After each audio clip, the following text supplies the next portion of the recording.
This is A Different Perspective with Kevin Randle. Kevin is a retired United States Army Lieutenant Colonel who has studied UFOs for more than 50 years. His military training has provided him with unique insight into military operations and UFO research. Kevin has investigated many of the most mysterious cases and has been consulted for dozens of documentaries and been interviewed on hundreds of radio and television programs about UFOs. Considered to be one of the leading experts on the Roswell UFO crash, Kevin has written more than 25 books about UFOs, including Roswell in the 21st Century and Encounter in the Desert, a re-examination of the Socorro UFO landing. Now here's the host of A Different Perspective, Kevin Randle. And welcome to this edition of A Different Perspective. I'm Kevin Randle, and for no reason whatsoever, I've decided this is the beginning of Season 4 of A Different Perspective, and I will number it sequentially from that point. Before I get to William Puckett, who is my guest today, I had a couple of things I wanted to mention. First of all, I reactivated the blog called The Science Fiction Site, putting up some new material. For those of you interested in science fiction, you might want to take a look at it. You can find it at The Science Fiction Site, all one word, all lowercase, .blogspot.com. And because people have asked me repeatedly about my Vietnam experiences, and there's a reissuing of a number of books that I wrote with Bob Cornett back in the 1980s called the Vietnam Ground Zero series, I put up a blog cleverly called Vietnam Ground Zero by Eric Helm. It can be found at www.vietnamgroundzero.blogspot.com. Vietnam Ground Zero, all one word, all lowercase. It is my recollections of my year in Vietnam. You can read about that there. In fact, just today I put one up about Bobby the Weather Girl. And those of you who were in Vietnam in 67, 68, 69 know about Bobby the Weather Girl. I think it's something that's kind of interesting. I'm going to be speaking here momentarily with William Puckett, who was employed as a meteorologist with the National Weather Service for 3 years and the Environmental Protection Agency for 27 years. He is retired from government service in 2007. He is a professional member of the American Meteorological Society. Puckett has worked as a consultant for the UFO Hunters series on the History Channel and has appeared in 2 UFO Hunters episodes. He has appeared on an episode on the Science Channel's Close Encounter series. He is also a research associate with NARCAP, the National Reporting Center for Anomalous Phenomena. He is credited with meteorological and radar analysis for the November 7th, 2006 UFO Incident at O'Hare in Chicago. Puckett was formerly the state director for the MUFON UFO Network in Montana. He is a certified field investigator from MUFON and has written several technical articles for the MUFON Journal. He has been a guest on many talk shows, radio programs, and interviewed for some TV programs. Puckett continues his work as an independent investigator and presents the results of his studies on his websites, UFOs Northwest and UFO Sightings Montana, which is www.ufosightingsmontana.com, UFO Sightings Montana, all one word, all lowercase, and www.ufosnw.com, which is, I think, his main website. William Puckett, welcome to A Different Perspective. Good to talk to you, Kevin. Having a nice windy day here in Helena, so I hope we can keep the power on, but everything's going great, and I'm looking forward to discussing the UFO enigma with you. I collected a lot of reports in the past few years and have some pretty compelling reports to talk about. Well, I will say here at my house, I will never be without power for more than 10 seconds. I installed a standby generator after we lost power for 8 days. So, well, you're lucky. I had one when I was on the West Coast in Ocean Shores, Washington, but I've got solar panels on my house, but they turn them off when the grid goes down, so I can't use them. So I'm still on the grid. well, I looked into solar panels, but the company here that installed them said they had no battery backup. So they worked when the sun was out, but it would not carry you through the night. So I said, I need something that does better than that. So I have a standby generator, which doesn't get us into UFOs. Your website at UFO SNW. You collect UFO sightings on that website. Is that correct? That's correct. I get reports from all over the world. I also have another blog called reportaufosighting.com, which is strictly just to catch UFO reports. Also want to add that my site is mobile friendly, all my blogs. The fonts and everything are reformatted, so people can text me their reports. A lot of different ways they can get reports to me. But yeah, most of my reports come from the United States, but I get some pretty good reports overseas too, particularly England. One gentleman over there, I will mention his name, he's not anonymous, John Mooner, seemingly takes a lot of good photos of UFOs, and some are quite compelling. So, But I find somebody takes a lot of photos of UFOs probably are faking them. I mean, what are the odds you're going to have an opportunity to see UFOs on multiple occasions? Most people never see them at all. well, you got a good point there. With John, I don't think he's faking them. I can't prove that he's not. I know that my methodology of photo analysis is I look at the metadata trail of the photo, and I can tell generally if they've doctored it with Photoshop or Microsoft photo editor, etc. Of course, a good hoaxer can cover their tracks, but I don't think he's hoaxing them. A lot of people do. I agree when they see him on repeated locations. He's one of the few people that I do believe that is seeing real UFOs, but because I've had other reports from the same area where he gets reports, I think it's a hot spot. Well, I know Betty Hill had many UFO sightings and took pictures of UFOs. And I think she was seeing a lot of mundane objects that she couldn't readily identify and just assumed they were UFOs. And having not seen his photographs, I don't know how detailed they are, if they're streaks of light, points of light, blobs of light. I don't know what they look like. But I'm just very suspicious of somebody would be taking multiple photographs of UFOs. Well, yeah, I'm more skeptical in that regard too. I don't post all his reports, and some of his reports I've debunked as being contrails and birds and insects, etc. I do think seemingly some people seem to have a psychic ability to track these things, but that's anecdotal. I can't prove that. People that I've talked to seemingly have had more paranormal experiences, sometimes seem to catch these. But yes, I'm more skeptical.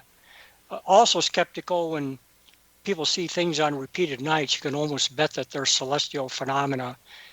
Generally, what I do is I put reports out there on my site. I give my speculative analysis and let the readers decide for themselves what they are. I present the evidence. I do some investigation, like I said, meta-trail analysis with photos. I am one of the few UFO investigators that does aviation radar analysis. I'm working on a couple cases right now.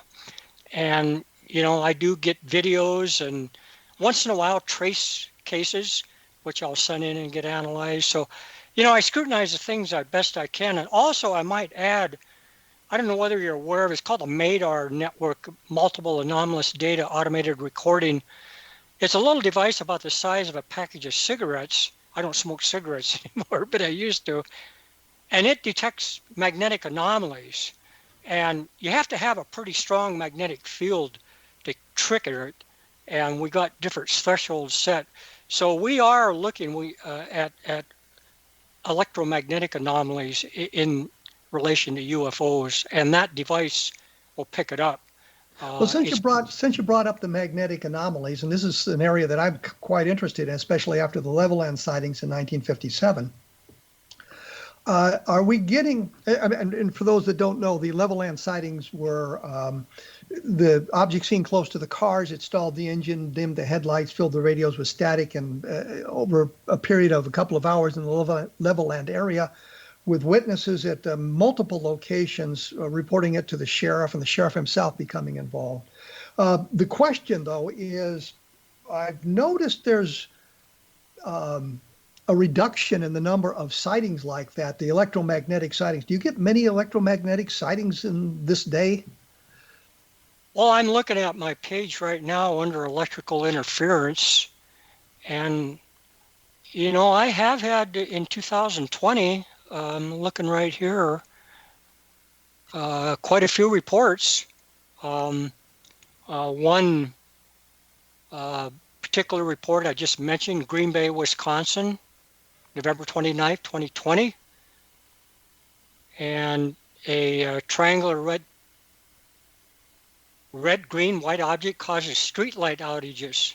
And witness states family was driving in Green Bay, Wisconsin. I saw a flat triangular object that had red, white, and green layers, had a strange silhouette. No individual lights were noted on the triangle. Object was coming down, then hovered, moved to the left. The object appeared to be tumbling over. Object was seen near railroad tracks. When the object went by streetlights, they went out. And it was close to Lambeau Field in Green Bay, if you're a football fan. So, and I just got that report, that was late November 2020. So yes, I am still getting reports. I don't get as many of them. One thing I want to mention to you, Kevin, is one good one that I had. And you mentioned Roswell. Well, this was in the area of Vaughn, New Mexico, a truck driver. Data citing June 23rd, 2009, 1:30 a.m. Mountain Daylight Time. And the witness was driving, he had a load of cars that he picked up in Denver at a used car auction, a car rental agency. And he pulled off the road, I'm trying to remember the name of the road he was on here, and he was on the way to El Paso, Texas from Denver, and he was starting to unload his cars as he went south. And he pulled off the road, and immediately he felt kind of like his hair was standing on edge. It was a very clear night, and he looks up and he sees this huge triangular object with multiple lights. All of a sudden his truck shuts down and his flashlight wouldn't work and everything just went dead. And he panicked, and suddenly this object hovered right over the top of him, reverse direction, went back to the south, and then he had unloaded a car, because that's what he did in emergencies, and he couldn't start the car. So he immediately, when the object retreated, his truck started, a flashlight worked, he got out of there. And here's the interesting part. He gets to El Paso the next morning, and he looks, and all his clocks are 13 minutes slow. It shut down the clocks. It could have been a time dilation. Yet his wind-up clock and his sleeper was right on. That's how he knew that they all lost 13 minutes. And he lived in California, Long Beach, and he got back to Long Beach, and his nephew was a police officer, and he told his nephew, and he called me. And I actually have the interview on my site. If you can listen to the interview with the gentleman. And so that's one of the best electromagnetic reports I've ever had. Well, let me ask you a couple of questions. First of all, he's probably on Highway 54 if he was in Vaughn and he was heading toward El Paso. That would be my guess. Right. Yes, you're right, Kevin. Highway 54 between Vaughn and Alamogordo. That's where he was. And I've been to Vaughn many, many times on my way from Albuquerque to Roswell, so I'm familiar with Vaughn. Me too. The other thing is, I'll ask my other question when we get back. I've noticed that I'm getting close to the commercial break here. I've got to take a quick break before the music plays for me. You're listening to A Different Perspective on the X-Zone Broadcast Network. We'll be right back, so please stick around.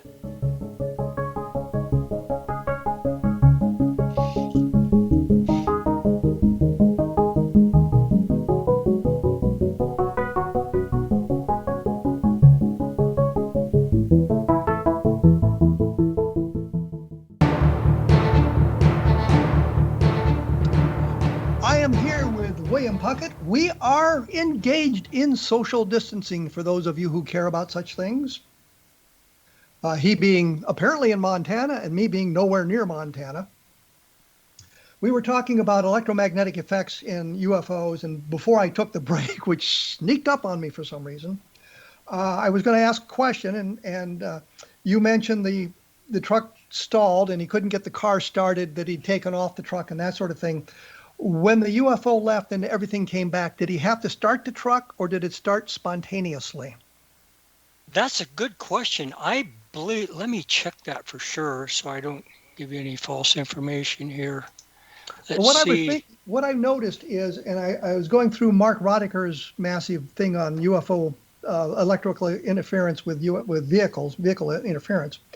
And the rumor had been, and the Condon Committee used it to discredit these things, saying that there was no way they could understand physically that if you stalled a car engine with an electromagnetic field, once you remove that field, that the car would start spontaneously. And I began to look at all the reports, and a lot of them didn't say the car started spontaneously, that the car could be started, the car was started, or something like that. And I interpret that to mean that the driver took some action, although in Level Land there was one guy who said no, it started spontaneously, the others did not. And so that was a question I began asking everybody, is did it start spontaneously or did you have to take some action? I believe he had to start the truck. The cue for him was the flashlight came back on, and that's when as the object retreated. And that's not the same. That's not the same as a car starting spontaneously when No, it's not. Field and you've interrupted the electrical field in some fashion. But when the light comes back on, that's not the same as starting the car. So that's kind of an interesting thing. The 13 minutes. Was he aware of the sighting lasting that long? Are we suggesting some kind of missing time here, or is it just that sighting lasted that long? He was unclear about that. I think my understanding is that he thought time had gone by pretty fast, and he didn't know about the time loss until he looked at the clock when he got to El Paso. But he got out of his truck cab and he tried to start a car that he'd taken off the trailer. Yes, he did. So he was taking some actions and doing some things. So 13 minutes really isn't that long considering him doing other things to suggest. My understanding is that he did not, that 13 minutes was reasonable. And, he didn't indicate to me that he felt like he had a time loss or time distortion. That was my understanding. Okay. That's a fascinating sighting and fits right in with a lot of the work where the UFO has interacted with the environment. Unfortunately, unless there are some kind of measurements made, and there are, I think, discussions of magnetic mapping of the vehicles and that sort of thing that might give you an indication of whether a very strong magnetic field had been, or the vehicles have been exposed to a strong magnetic field. But very few people are set up to do that. I know the Condon Committee rejected going to Level Land and that sort of thing because they couldn't find the cars and they couldn't do the proper measurements. They just kind of ignored the whole electromagnetic effect thing, which is kind of surprising. But that was the guy going to El Paso. And you mentioned a family in Wisconsin that had some kind of electromagnetic, it was the street lights that went out? Yeah, they saw this triangular object moving right along the railroad tracks. They were driving, and as it passed a street light, the street light would go out, and it would just blink, blink, blink. Then they'd come back on. And now maybe another possibility with that is that the object might have been bright and the lights could have been photosensitive, but I don't know that. It could have been electromagnetic. It could have been photocells in the streetlights, depending on the type of streetlights they were. But the car exhibited no electromagnetic effect. No, not. There was no mention. I'd like to revisit one thing about cars and trucks and electromagnetic interference. Keep in mind that diesels pre-ignite. There's no spark. So an electrical ignition system, the presumption is that it's affecting electromagnetic anomalies are affecting the electrical system. Diesels pre-ignite.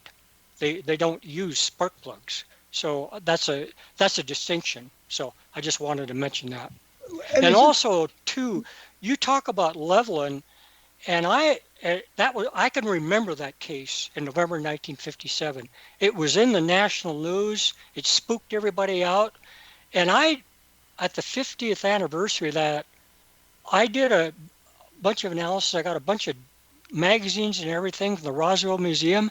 I found just numerous locations, Oklahoma, Texas Panhandle, and New Mexico. Military civilian witnesses all had their cars turned off. And the military's explanation, Project Blue Book, says it's ball lightning. Ball lightning in the 30s with fog?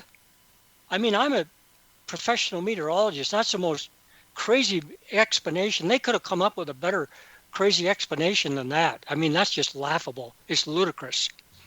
well, I was going to revisit one point you made about the object being so bright it turned off the photoelectric cells. And I'd done an investigation in Utah where we had an electromagnetic effects like that. And the explanation was a bolide, which you know is, of course, a bright meteor, Right. setting up the photoelectric cells of the streetlights. And that's why the streetlights went out. But one of the police officers I talked to said, well, yeah, that's strange because I looked up into the doctor's office that was right near where I was, and the lights went out there too, and they weren't on a photoelectric cell. And that was why I asked if the car had been affected. So I think your explanation that the brightness of the object probably was the problem there as opposed to an electromagnetic field. And Right. We've talked on this program about Leveland many, many times. I'm not sure if the listeners are interested in hearing another story of either Roswell or Leveland, but both cases are very important. The Leveland case, I think, is much more diverse than people understand. And the other thing I wanted to mention was there was one case where there were two cars too close together, and one had a diesel engine, and the one with the regular gasoline engine failed, and the diesel engine did not. When the That makes sense. UFO approach, so it suggests again what you were saying. But do you don't get many of these cases anymore, electromagnetic cases? No, I'm looking at my site. I got, let's see, 1, 2, 3, 4, 5, 6, 7. There's about, in the past 2 years, about a dozen cases. And they may not be current cases, but I mean, some of them are older cases. But, I do get them. I've had another power outages, massive power outages also around UFO activity. And sometimes you got to be careful with that too, because you can have meteorological, I mean, like I'm just talking to you today. I mean, we got this horrific windstorm. I measured wind gusts. I have a professional weather station, 55 miles an hour today. And so you got to be careful with that too. But I have had, a good 15 cases in the past 2 years, electromagnetic interference. And some of them older ones. Well, let me go into this one here. A remote part of Ohio, December 2nd, 1974, 3 a.m. Eastern Standard Time. A woman and her brother were driving across Ohio right after Thanksgiving Day weekend, 1974, traveling Pennsylvania to California. She was 20 and her brother was 18. They were in a remote area in a 2-lane highway about 20 minutes from the nearest town. The car radio lights started intermittently going out. Then after a few minutes, the car radio and lights died. It was about 3 a.m. The woman and her brother were alarmed and decided to get some sleep and planned to seek help the next morning. About 30 minutes later, they saw a red flash like a meteor that went straight across the field. Then the car, lights, and radio came on. They drove away. Her car never did this before or after the incident.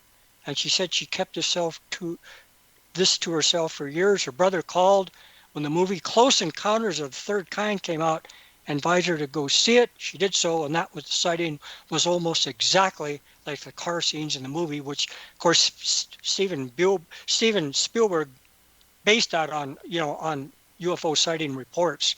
So, that's another example. And, I just got that report.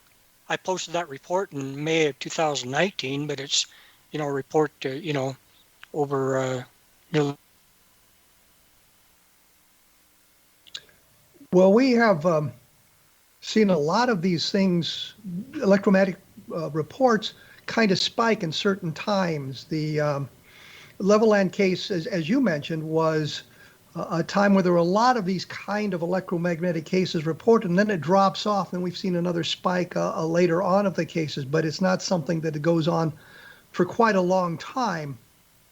So I wondered if we're talking about craft that operate on a different level than some of the other craft that are reported, that the electromagnetic effects are only reported with certain kinds of craft or certain sightings. And that's always concerned me about some of these reports. And we kind of look at all of the UFO phenomenon that way, that we get kind of a spike in reports of a certain kind. And I'm thinking of the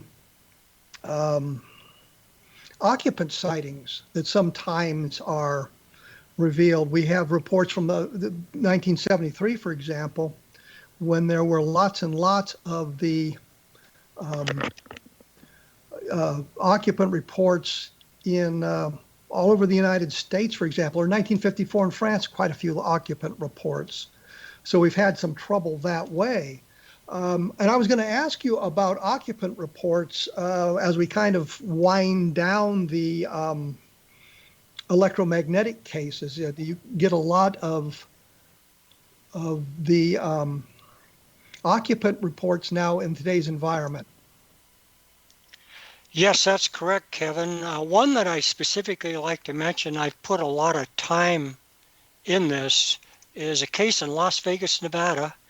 Of all days, November 22nd, 2020, and a gentleman, it was about a little before 7 o'clock in the morning, and he was looking out his south window, and he saw a bright green light, and he was closing the blinds because his daughter was sleeping on the couch. So he went out, took his camera, and this bright green object starts moving towards him, and it took him about 4 minutes to walk to a parking lot. He snapped several photos, and he snapped most of the photos in a 2-minute period and shows this real bright object. And then this robotic type entity, somewhat transparent, steps out right in front of him out of the object, about 150, he estimated about 140 feet from him. Let me interrupt you there, because I'm going to have to take a break. Don't want to do it, but we'll come back to a guy seeing an occupant in Las Vegas not that long ago. I wanted to mention that there are other fine programs about the paranormal on the X Zone Broadcast Network at xzbn.net. Take a look at the listings at the X Zone website, and I'm sure you're going to find something that'll spark your interest. And I also wanted to thank those who have purchased the Best of Project Blue Book. It's been up and down on the Amazon bestseller list. So if you enjoyed it, please rate it and write a review, because that does help spread the word. And also take a look at Encounter in the Desert, which deals with the Lonnie Zamora sightings. And be sure to take a look at Roswell in the 21st Century, which I think is more of a cold case review of that series of sightings. And for fun, take a look at www.vietnamgroundzero.blogspot.com, because I think that'll give you an idea of what some of my background is working with the military. We'll be talking with William Puckett more about UFOs and occupants, and his website, which is www.ufosnw.com. We will be back right after this, so please stick around.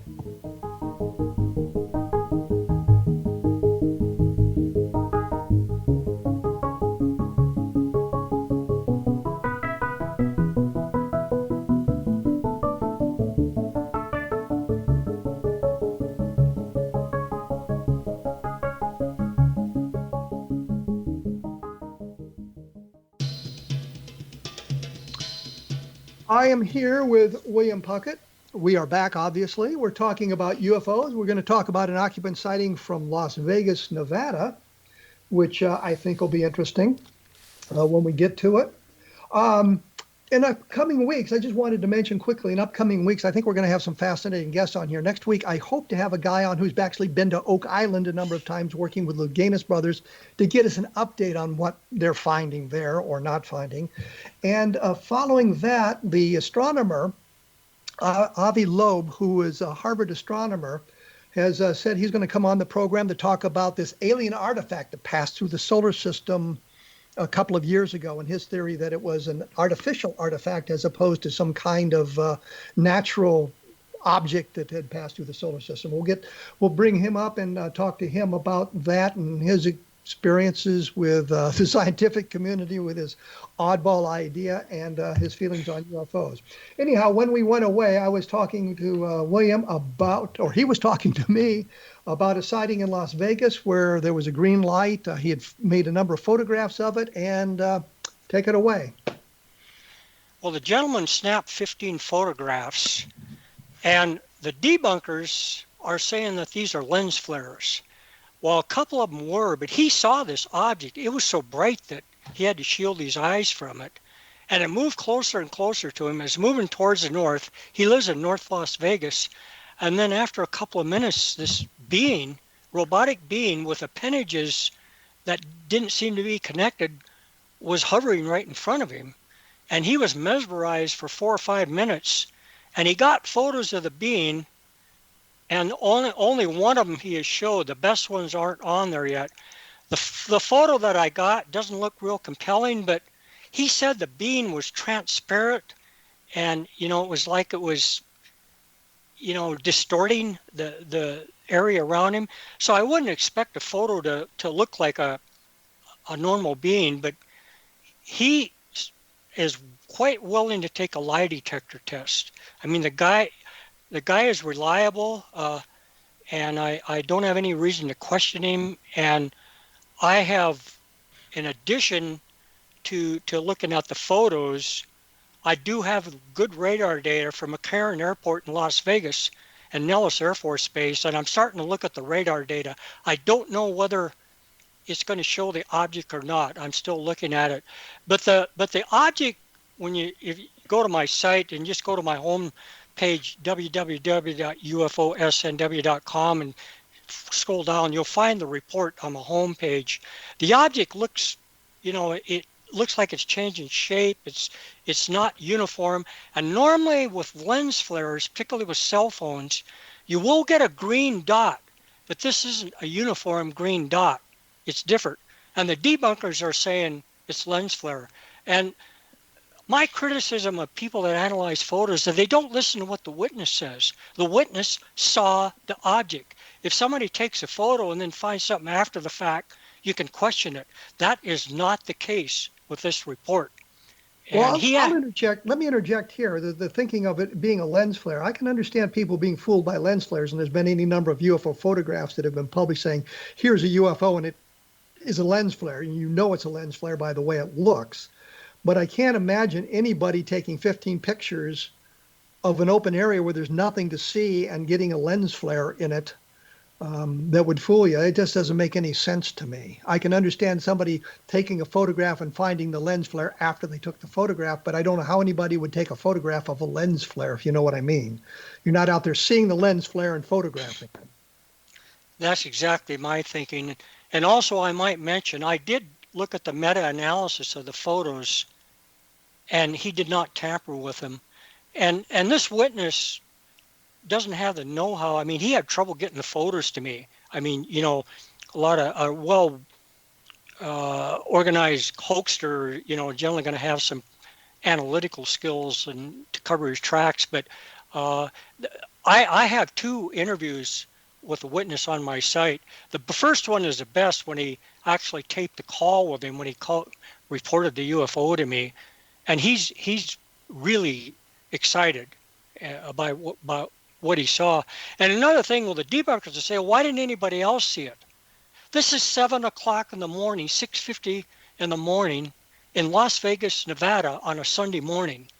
not many people are up in Sun City. The ones that are pretty hungover probably. So now, granted, he did take the photos towards the sun. The sun was coming up. There was a cloud deck at 14,000 feet, kind of off the horizon. And but I have every reason to believe that this is a genuine UFO. And I just the debunkers are always going to. You're never going to convince some of these people. I Well, mean, you could. you live in Montana, and this is Las Vegas, so I imagine you have not met the man in person.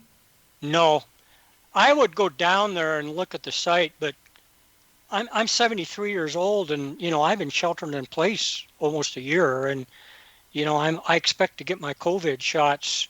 Maybe I'll make a visit later on in the year, but I'm not going to go anywhere until I'm vaccinated, until he is too, because you can still transmit the disease. Now, granted, he has pitched this case to a lot of other UFO investigators, National UFO Reporting Center, and also MUFON. And MUFON had a field investigator, and he was going to go out and investigate, but he got COVID, and for some reason or not, MUFON lost interest in it. I did talk to MUFON headquarters about it. They called me, and I gave them my perspective that I do think the guy's telling the truth.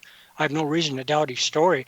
Everything he has told me, I've verified. His cell phone, some cell phones with GPS, the location, the GPS on the cell phone is exactly where he said he was when he said he was. So everything that he has told me, I've been able to technically verify.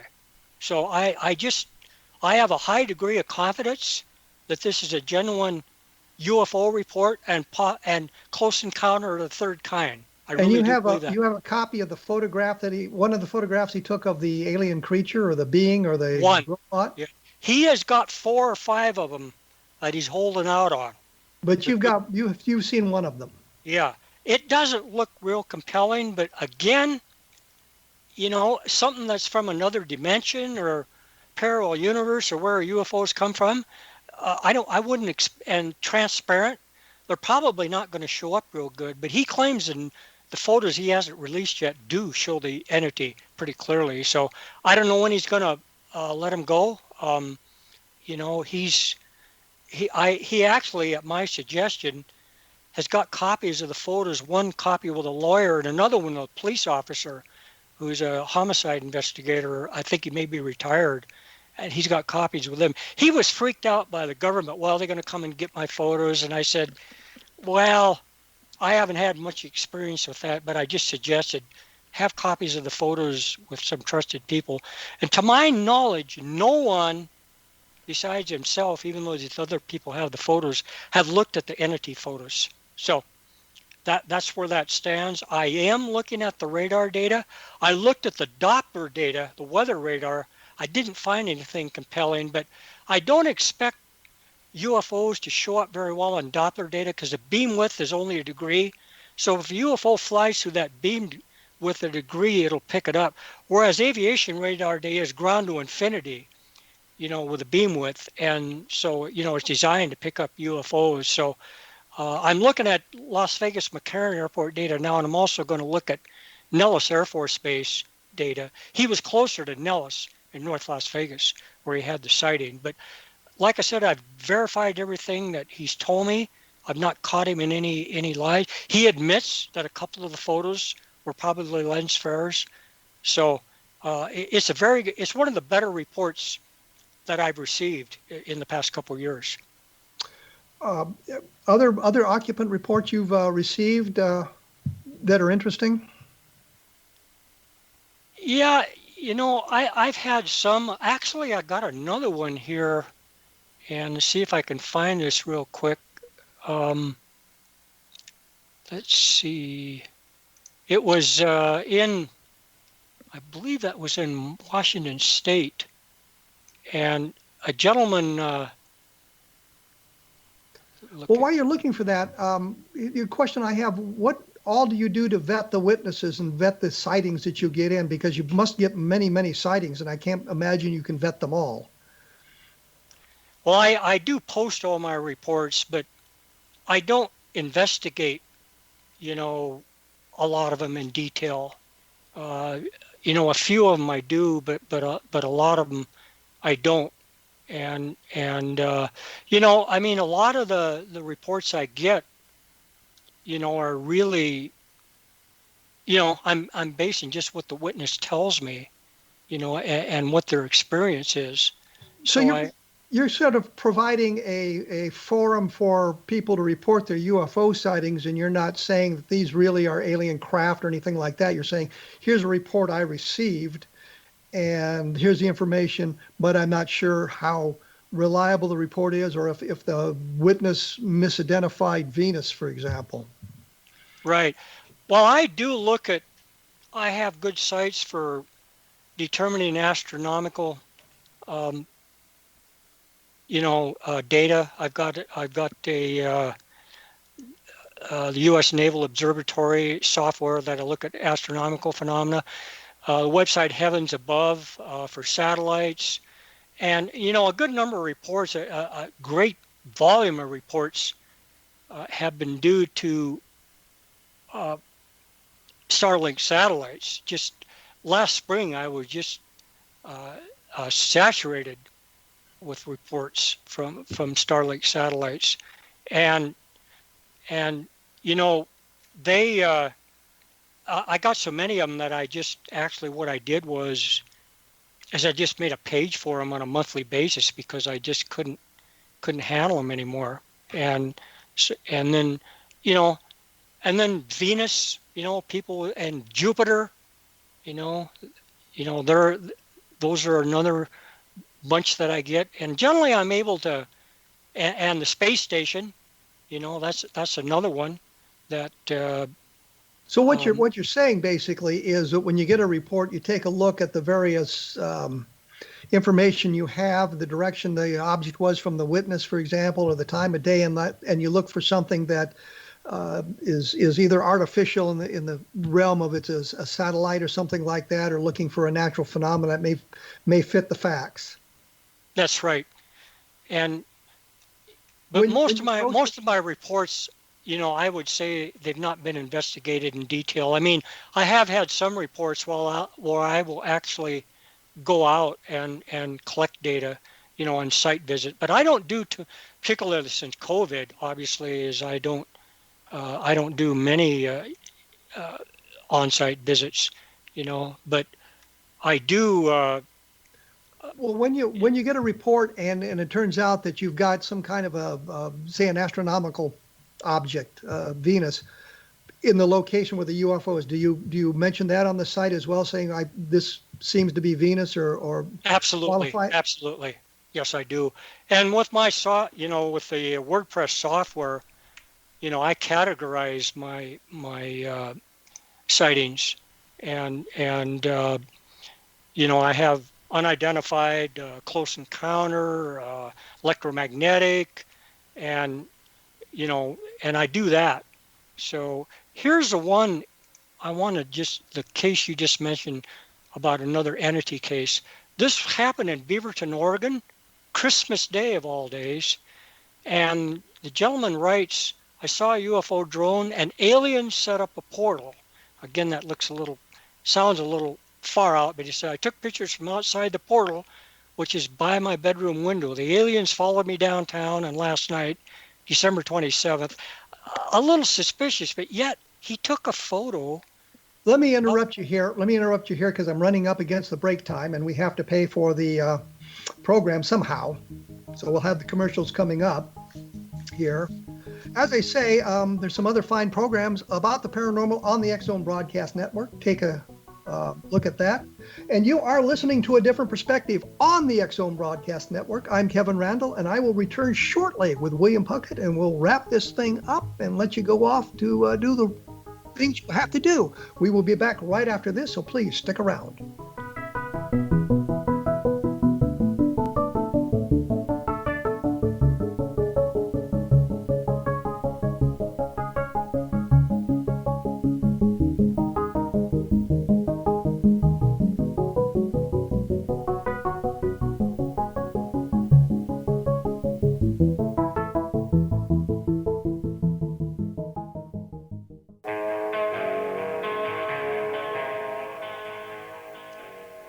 Obviously, we are back.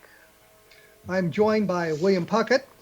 He has a website, www.ufosnw.com. It's all lowercase, and he puts up lots of UFO sightings that are interesting. We were talking about a fellow who saw an alien set up a portal. What exactly does that mean?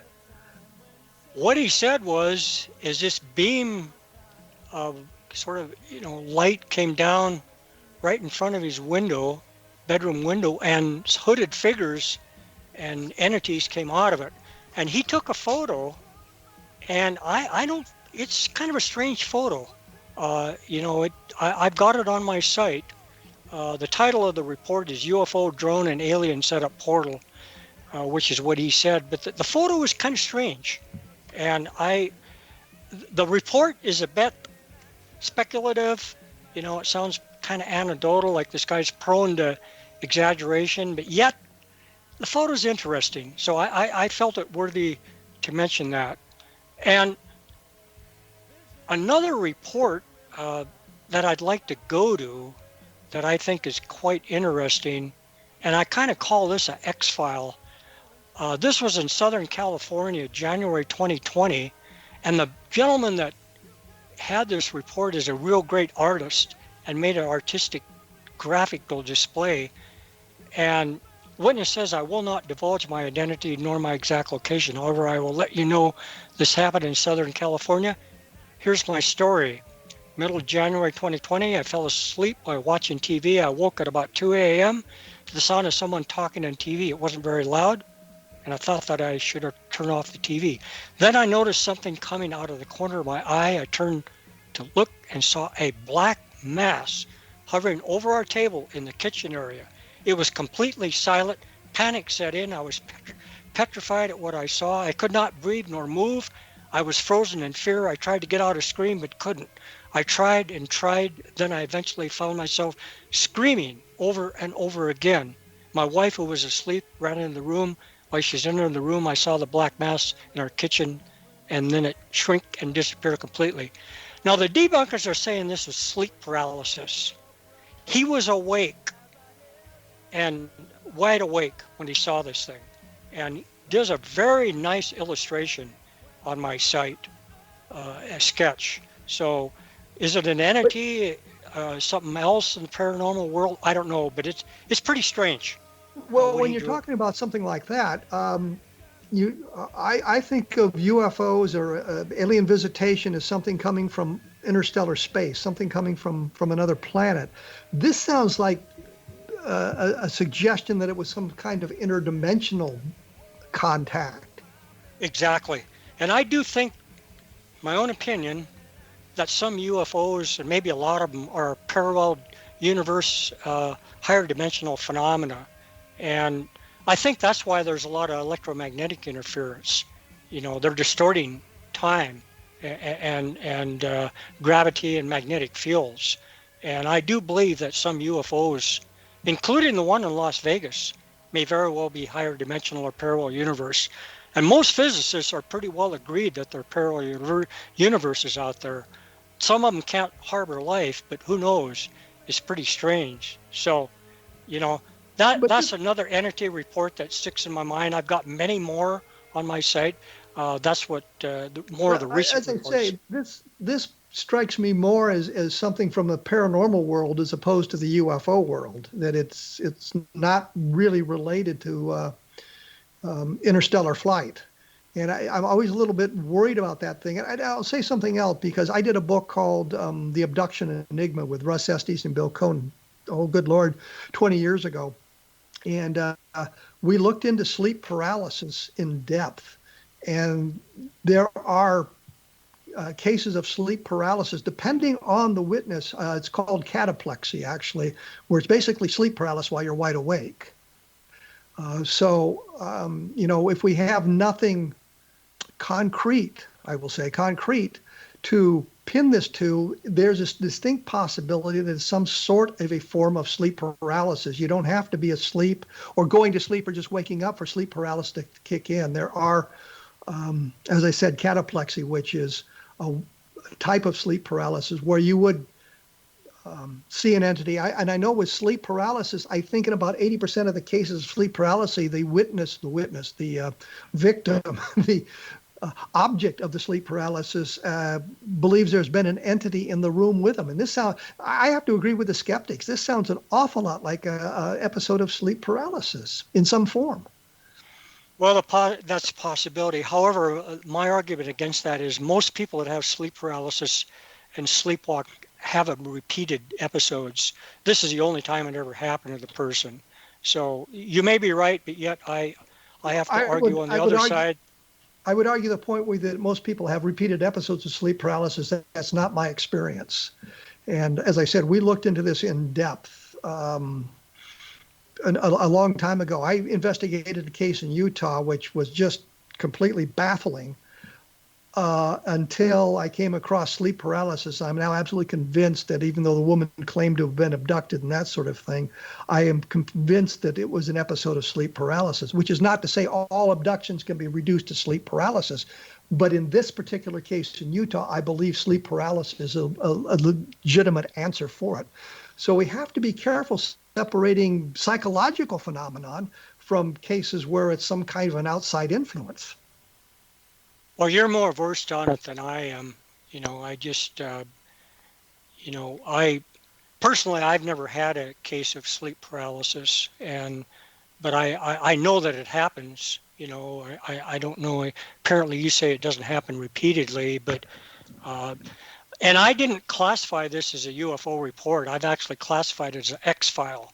I have a category on my site called X files because I do get ghostly and other paranormal phenomena, and I put them in that category, X files. But again, paranormal phenomena overlap. At least I believe they do. Oh, there's no question about that. There is an overlap between UFO phenomenon and paranormal phenomenon and extrasensory perception and all of that sort of thing.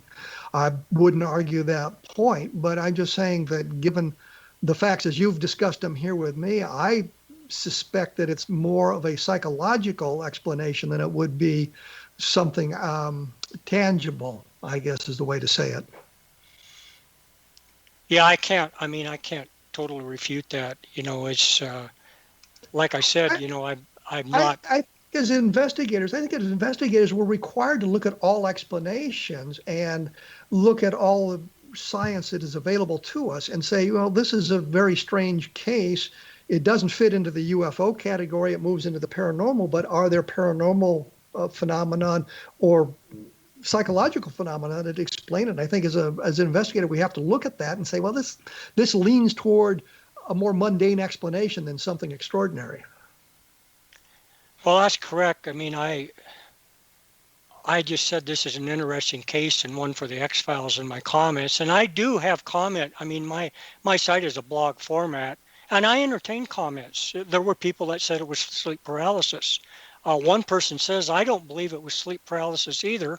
I was wide awake and I didn't notice a thing until I sat up in my chair and leaned forward. Lately, I was doing some research and it seemed others have reported similar things. And he puts a link to the Skinwalker Ranch, which I'm sure you're familiar with. And so I entertain comments, and unless they're totally sarcastic and demeaning, I don't publish them, but I'm open-minded. And again, I can't, I don't investigate a lot of these cases in detail. I put them out there and present the data and let the witnesses make up their own mind.